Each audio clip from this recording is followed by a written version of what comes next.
Hey, what is up, everybody? This is Jesse, and you are watching JLS Comics, and we are back this time with a movie review. I actually got the pleasure of seeing the movie Logan yesterday, and very happy to talk about it, actually. It really lived up to the hype. So, this movie was directed by James Mangold, actually wrote the story as well, along with Scott Frank. It starred Hugh Jackman as, of course, the title character Logan, also known as Wolverine or James Howlett. Patrick Stewart reprised his role as Charles with a newcomer introducing Daphne Keane as Laura Kinney, also known as X-23. And then we had Boyd Holbrook playing Pierce. Stephen Merchant, of course, was Caliban.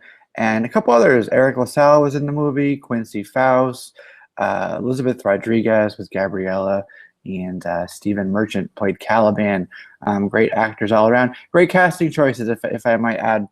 But this movie was really living up to some of what may have been perceived as hyperbole, transcending genres. It was the best movie of this. This was not a good Wolverine movie. This was not a good X-Men movie. This was not a good comic book genre movie. This was just plain and simply a good freaking movie. When they say that this movie transcended genres, that is absolutely true. Actually, James Mangold, is a fan of westerns. This was a modern day neo-western set in the future. Of course, the year was 2029, but it was really grounded. It was on that ground level. It was as gritty, dark, and as realistic as it could be. In fact, we're going to talk about the costumes in a second here, but in terms of it being a Western, this really was a Western movie set a little bit in the future, of course, but that just happened to include some comic book superheroes. The movie Shane was inspiring to this movie. You had this gunman go out.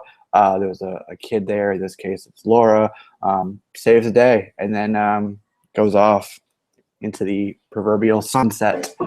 So when you hear a couple lines like "there's no living with a killing, there's no going back from one, right or wrong, it's a brand that sticks. There's no going back. Now you run on home to your mother and tell her everything's all right, and there are no more guns in the valley." That line is right from Shane, the movie, and it is beautifully executed in this film. This is a spoiler-free review, so I won't tell you how or where it's used, but when you hear it, you're going to go, wow, perfect. And then there was a couple other nods to it. There was actually a scene from it. And one of them, I wish I could say, stick around. There's going to be a spoiler review at some point on JLS Comics channel here. So some other things I want to talk about around that. But when they say this transcends movie genres, that in and of itself is a way that it does. This movie is not like your typical superhero movie. It's very character driven. It's very emotional. It's very heavy. It's not overladen with CGI. It's not part of the big CGI Cold War that's going on between studios. Big bath of color and light, and the bigger the explosion, the better. It's not in space. It's not the world's going to end if something happens. This town's not going to blow up. It's about these people and their plight. It's about what's going on in their heads, and it's about dealing with things that they've done in the past and trying to move on from that, really. Logan is such a passionate, deep character. He will go to the freaking ends of the earth for you. If you are on his side, he will go to hell and back for you. He will fight his freaking way through anything to protect you because you're part of his crew, part of his family. But Lord, if you get on his bad side, you better watch out, because he is that berserker rage is gonna rear its ugly head big time. So that, is what happens in this movie. He is fiercely protective of Pierce, of Laura, of, other people that he cares about. But if you get in his way, if you cross his path, you can see it's not going to be pretty for you. So, in the way that this movie was grounded and gritty, and like I said, as realistic as a movie can be like this.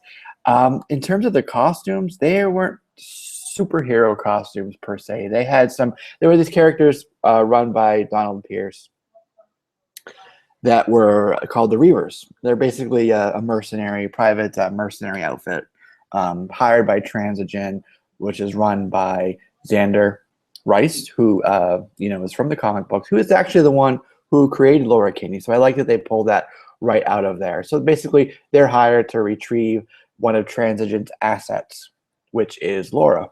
Okay. So they have their own enhancements. They have some, biomechanical upgrades to their bodies. Like Donald, for example, has a Terminator hand, let's call it, very Terminator-esque there. So they got, some cyborg upgrades and stuff. But above and beyond that, I mean, you got just regular old T-shirts, tank tops, jeans, boots you wear out in the desert if you're on a ranch. Shopkin sunglasses from the grocery store. So there's not, that element of, over the topness with it. So that was the costumes, the sets, the scenes, exactly what you would expect from a realistic movie. Trying to, go through the desert, it's very accurate. They set up some things that, like a train next to the train track, so it's not like a convenience. It was actually something that was put there that makes sense for later on, for example. Won't give that away. So the sets were not over the top. Because it was so grounded, the budget didn't call for, like a spaceport or a planet or, they could use real buildings, real people, real things, practical effects. That's one of the benefits for a movie like this is the budget doesn't have to be huge. So that return on investment can be a lot better for them. And that guarantees maybe a movie down the road. So there was that. The plot itself, the movie was a little bit, I would say, a little bit on the longer side of things, but it almost had to be because of the character development for the movie. They really wanted to get into the characters' heads, find out what's going on. This is set in the future. It alludes to some things that happened in the past where basically these are the only mutants that are left. And these two, especially Logan and Professor X, and to some extent Caliban himself, had an effect on what happened, which ties to Transigent itself. I'm not going to get into that. It's in the movie. But they're dealing very heavily every single day with some things that they did in the past, their own actions, and trying to, reconcile that in their own minds. Even if they're, forgiving of each other, they still have a lot going on in their own heads. Ever since the first trailer came out and we got, a little bit of a teaser, overlaid with a Johnny Cash song. Go back and listen to that song because that is really what this movie's about. Thinking about Logan, I hurt myself today to see if I still feel. I focus on the pain, the only thing that's real. And then later on he goes, try to kill it all away, but I remember everything. And that is this movie, him trying to just kill away his pain, just however he can, whether it's booze, whether it's narcotics, whether it's clawing someone's arm off, and it just doesn't happen for him the way he wants. So it's tragic, it's very nuanced, very multi-level character development in this movie. So in terms of the length of it, it almost had to be that length. But it was, if it was any longer, I don't think that I would have been complaining about that. I'm just saying it was a long movie. I'm not saying it was bad that it was a long movie. So I'll make that distinction. So I would recommend absolutely going out to see this. If you want to see Logan as he truly should be, then this is the movie you should go see. 17 years we've had Logan, ever since X-Men in the year 2000, but we have not had Logan as he really should be. The PG-13 rating has held him back from being that full-on, berserker Wolverine that we all wanted. But this movie, we get to see that. So I'm really happy for that. This movie really felt like the end of an era, honestly. This was the ending for Logan. And to some extent, Patrick Stewart, that was at least in the news. That is to be debated. But at least for Logan, officially, this was his last film. And it really felt like the piece de resistance on his career with the character for nearly 2 decades. And it felt like, they say every new beginning comes from some other beginning's end. And this truly felt like this beginning could give way to a new universe for Fox, for the X-Men, a new start to the franchise. It may kick off some new things, new characters, and it felt like this movie really was a linchpin in that evolution in the X-Men movie franchise. So I did like that. And everybody's asking about a end scene. There isn't, honestly. When you see the end of the movie, it wouldn't feel right for there to be something else after that. Okay, and that's all I'm going to say about that. However, get to the theater a couple minutes early, maybe during the trailers. I know some people like to skip those, because there is something in the beginning, and I kind of knew that there would be something there, but I didn't know exactly what it was. And when it came up, I was like, "Whoa, that's awesome! Holy shit, that's cool!" So I was really happy for that. I want you guys to see that as well. Big surprise on that. It was funny. I can't wait to talk about it more in depth in a spoiler conversation. So that is the movie. If I was going to rate it, I would give it. Oh, before I do that, let me say there was one. The villains, I guess I could say, and I guess that's sort of a theme with some of these movies is the villains are not a strong point for the movie. And I'm using quotes here, the boss level